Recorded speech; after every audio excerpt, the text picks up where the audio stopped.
Assalamualaikum warahmatullahi wabarakatuh. Perkenalkan, kami kelompok 7 DKSB ini mempresentasikan mengenai hasil PKMK kami, yaitu produk Rotimbab. Jadi di sini saya Dinda Faras sebagai ketua, lalu ada Alfian sebagai anggota, lalu ada Ramli Setian sebagai anggota, dan terakhir ada Satrio Aprilianto sebagai ketua. Baik, pertama-tama di sini saya akan menjelaskan mengenai latar belakang dari terbentuknya Rotimbab. Jadi latar belakangnya itu dikarenakan adanya globalisasi yang menghasilkan budaya asing hadir dan merepas secara fleksibel ke negara lain. Salah satu budaya asing yang hadir sebagai pengaruh dari globalisasi yaitu budaya K-pop atau Korean pop yang sering diartikan dengan istilah Hallyu. Jadi Indonesia yakin merupakan salah satu negara yang berhasil terpengaruh oleh dampak dari globalisasi yang telah terjadi. Penyebaran demam Hallyu ke ranah Indonesia membuahkan dampak positif terhadap perkembangan budaya. Salah satu dampak positif tersebut adalah terjadinya sebuah akulturasi di bidang kuliner. Jadi akulturasi merupakan proses perubahan sosial, psikologis, dan budaya yang bermula dari penyeimbangan dua budaya sambil beradaptasi dengan budaya yang masyarakatnya yang berlaku. Lalu dalam lingkup budaya, aspek akulturasi dapat meliputi berbagai macam hal seperti pada dunia perkulineran. Lalu proses akulturasi ini menghasilkan banyak sekali variasi makanan dari penggabungan dua negara, yaitu contohnya Indonesia dengan Korea Selatan. Banyak sekali restoran maupun kawasan street food di Indonesia yang menjual beraneka ragam makanan khas Korea dengan modifikasi selera ala Indonesia. Maka dari itu, dalam program PKMK ini kami menghasilkan sebuah variasi makanan khas Korea Selatan, yaitu gimbap, dan memodifikasinya dengan cita rasa Indonesia. Lalu untuk gimbap sendiri itu merupakan salah satu makanan yang cukup terkenal di Korea yang berbahan dasar nasi putih yang kemudian digulung dengan menggunakan rumput laut kering yang diberi isian seperti sayuran dan keripik dan dipotong gitu. Lalu gimbap yang digoreng lalu dipotong sesuai dengan porsi sekali suapan. Lalu di sini ada masalah yang menjadi prioritas. Jadi alasan kami memilih gimbap dalam program ini karena bahan-bahan dasar serta bahan-bahan tambahan untuk membuat gimbap cukup mudah untuk ditemui dan didapatkan di pasar-pasar baik pasar regional maupun supermarket Indonesia. Selain itu, proses pembuatan gimbap yang relatif mudah juga menjadi salah satu pertimbangan kami untuk memilih olahan ini. Dan rasa dari olahan ini juga cukup familiar di lidah orang Indonesia. Mengingat bahan dasar pembuatan gimbap ini hanya nasi dan rumput laut kering serta ditambahkan sayuran serta bahan lainnya. Namun untuk lebih memudahkan orang-orang untuk membuat olahan ini, maka kami berniat untuk melakukan sedikit modifikasi dengan mengganti salah satu bahan dasarnya, yaitu nasi menjadi roti untuk mengurangi resiko kegagalan yang diakibatkan oleh nasi yang kurang pas dan juga untuk memudahkan proses penculuan gimbap itu sendiri. Karena adanya modifikasi salah satu bahan dasarnya, maka nama dari olahan ini pun kami ganti menjadi Rotimbab karena olahan ini berbahan dasar roti dan rumput laut kering. Selanjutnya kami juga mengganti bahan cocolan gimbap yang awalnya dari saus atau kecap asin menjadi saus sambal ataupun cabai rawit untuk membuat rasa yang dihasilkan semakin menyesuaikan dengan lidah masyarakat Indonesia. Lalu di sini ada luaran yang diharapkan. Jadi Rotimbab nama yang kami susun berdasarkan dari apa yang kami buat, yaitu diharapkan masyarakat dapat mencoba dan juga meniru inovasi dari Rotimbab ini yang dimana sangat mudah dalam membuatnya. Kemudian untuk mengenal budaya dari negara Korea sebagai bentuk hubungan baik antara kedua negara yaitu Korea dan Indonesia.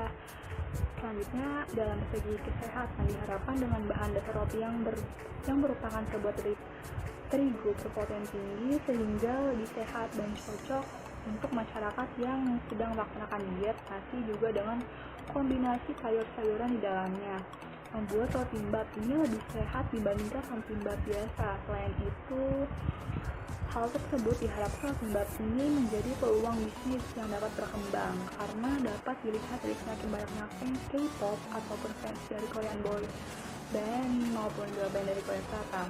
Banyaknya penggemar inilah yang menjadi peluang untuk membuka usaha Rotimbab.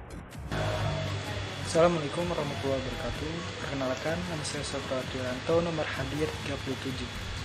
Pada kesempatan kali ini saya akan menjelaskan mengenai bab 2, yaitu gambaran umum rencana usaha. Selanjutnya ada keunikan produk.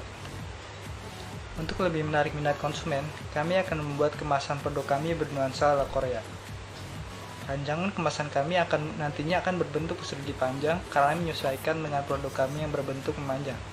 Selain itu, untuk mengurangi sampah plastik, kami mendesain kemasan kami dengan tentengan di atasnya.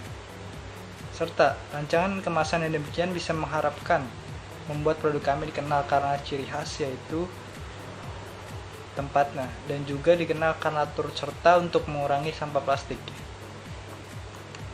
Lalu agar bisa menjangkau konsumen di banyak tempat, nantinya kami akan juga memasukkan produk yang kami buat ke aplikasi online. Yang pertama itu GoFood, GrabFood, dan juga ShopeeFood. Selain menggunakan jasa layanan ini, produk kami juga bisa dipesan melalui WhatsApp atau direct message pada sosial media yang kami miliki. Usaha produk roti mbap kami juga mempunyai beberapa keunggulan, yaitu antara lain: yang pertama, varian rasa ala kearifan lokal, di mana fokus utamanya adalah sambal.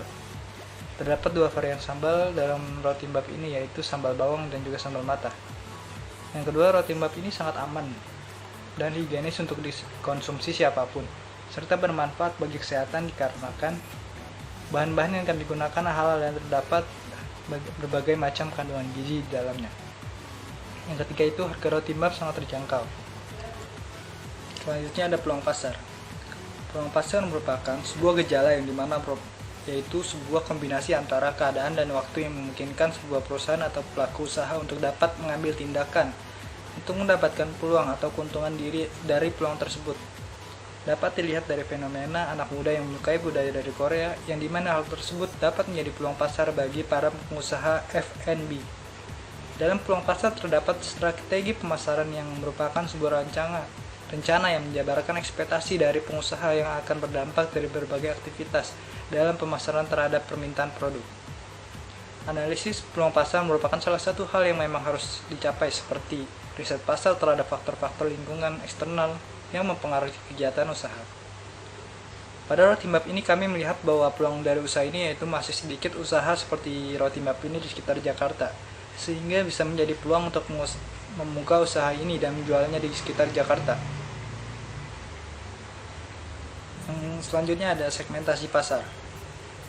Segmentasi pasar ialah dinamika yang terkait dengan bisnis atau usaha. Maka dari itu, unsur seputar salah satu segmentasi pasar kita adalah produk kami, yaitu roti mbap. Sistem dalam segmentasi pasar merupakan kegiatan membagi pasar yang luas menjadi terstruktur sesuai dengan kebutuhan dan karakteristik konsumen, yang tujuannya adalah agar pengusaha dapat menciptakan produk yang menarik serta dibutuhkan oleh konsumen. Segmen pasar yang kami tuju ialah yang pertama, kelompok masyarakat menengah, kelompok anak-anak hingga dewasa, dan juga kelompok penyuka K-pop. Selanjutnya ada lokasi usaha. Lokasi usaha merupakan suatu hal yang sangat penting untuk bagi perkembangan atau tidaknya suatu usaha nanti. Dalam menentukan lokasi usaha ini, berikut hal-hal yang kami pertimbangkan. Yang pertama, lokasi usaha masih bersifat tentatif, yang dimana kami memasarkannya berdasarkan pre-order melalui media sosial dan juga melalui pesan. Assalamualaikum warahmatullahi wabarakatuh. Perkenalkan, saya adalah Ramin Setiawan, nomor hadir 33. Pada video kali ini saya akan membahas mengenai bab 3, yaitu adalah metode pelaksanaan. Karena di dalam PKM kewirausahaan kami terdapat berbagai macam aspek dalam metode pelaksanaan. 3.1 yaitu adalah pengamatan lingkungan. Dalam menjalankan kegiatan usaha yang telah kami buat, kami memanfaatkan kondisi lingkungan salah satu tempat anggota kami tinggal, yaitu di kawasan perumahan untuk memproduksi maupun menjual produk kami, yaitu adalah roti mbap. Nah, alasan kami memilih option ini karena tidak lain karena usaha kita masih tergolong kecil dan masih sedikit orang yang tahu. Jadi makanya kita start dari awal, yaitu kita memulainya dengan tanpa budget, menggunakan salah satu rumah untuk memproduksi dan juga sekaligus memasarkan produk yang kami buat. Apabila ada kemungkinan bagi kami untuk memperluas jaringan konsumen, kami akan terus memperluasnya, sehingga kami juga akan menawarkan produk kami kepada teman-teman maupun saudara terdekat untuk dapat memperluas lagi jaringan dari Roti Mbap ini. Selanjutnya adalah 3.2, yaitu adalah pembuatan planning usaha. Supaya usaha kami membuat produk makanan Roti Mbap ini dapat berjalan dengan lancar, tentunya kami membuat planning usaha serta berbagai macam ide agar nantinya dapat adanya kemajuan dan proses perkembangan daripada produk kami ini. Nah, dalam planning ini, pada usaha makanan kami sudah menyusun rangkaian usaha mulai dari latar belakang berdirinya usaha, penetapan lokasi untuk sementara, strategi pemasaran produk, jadwal kegiatan yang akan diselenggarakan, sumber dana, estimasi biaya yang dikeluarkan, dan kami juga mencatat analisa serta progres usaha kami setiap minggunya untuk dapat mengevaluasi kelayakan usaha yang kami jalankan. Selanjutnya adalah strategi pemasaran. Dalam strategi pemasaran yang dilakukan oleh kelompok kami, yaitu kami memasarkan produk antara lain, yang pertama kami membuat beberapa variasi yang menjadi pelengkap Roti Mbap itu sendiri, yaitu seperti sambal matah dan sambal bawang. Nah, selanjutnya kami juga menggunakan sosial media untuk memperkenalkan produk yang akan kami buat, seperti media sosial Instagram yang dapat digunakan untuk menyampaikan informasi terkait produk yang kami pasarkan. Selanjutnya dari segi harga, nantinya harga yang akan kami patok juga akan terjangkau, sehingga semua kalangan dapat menikmati produk yang akan kami buat. Dan kemudian kami juga membuat sampel yang akan diberikan kepada teman-teman ataupun kerabat yang nantinya akan mereka promosikan melalui sosial media mereka, sehingga dapat memperluas jaringan dari Roti Mbap ini. Selanjutnya itu adalah yang terakhir, kita mempersiapkan berbagai macam promo yang menarik tentunya, serta menumbuhkan rasa ingin tahu kepada calon konsumen terhadap produk yang kami buat. Selanjutnya adalah persiapan usaha. Dalam hal ini, persiapan usaha yang dimaksud adalah mempersiapkan segala keperluan dan peralatan yang digunakan untuk menunjang daripada usaha kami ini. Nah, keperluan dan peralatan yang kami maksud adalah peralatan yang digunakan dalam proses pembuatan sampai proses pengemasan dan sampai kepada konsumen. Nah, selain itu nantinya juga kami akan melakukan proses yang namanya bahan yang kami gunakan, itu harganya sangat terjangkau dan dapat ditemukan dimanapun. Nantinya juga kami akan melakukan produksi yang digunakan sebagai sampel, yang nantinya sampel tersebut akan kami bagikan sebagai sebuah strategi dari promosi yang kita buat pada masyarakat sekitar. Nah, yang terakhir adalah 3.5, yaitu adalah memulai usaha.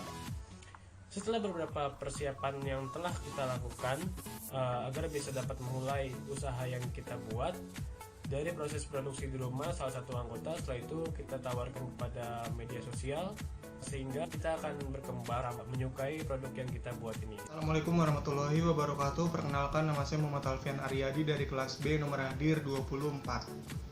Selanjutnya ada biaya kegiatan dan jadwal kegiatan. Yang pertama ini ada anggaran biaya.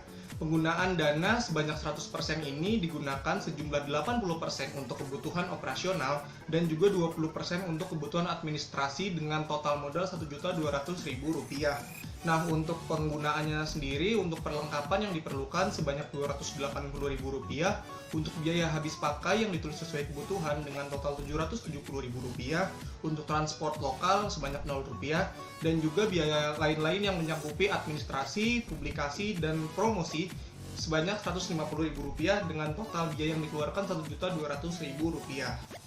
Selanjutnya ada jadwal kegiatan. Yang pertama ada pengamatan lingkungan dan juga pembuatan strategi pemasaran yang dilakukan pada bulan pertama kegiatan. Selanjutnya ada pembuatan planning usaha yang dilakukan pada bulan kedua kegiatan.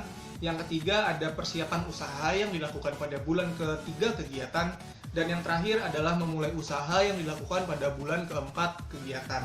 Nah, setiap anggota kelompok yang terdiri dari Adinda Farah Adari, Muhammad Alfian Aryadi, Ramdhani Setiawan, dan juga Satrio Aprilianto menjadi penanggung jawab dalam kegiatan tersebut.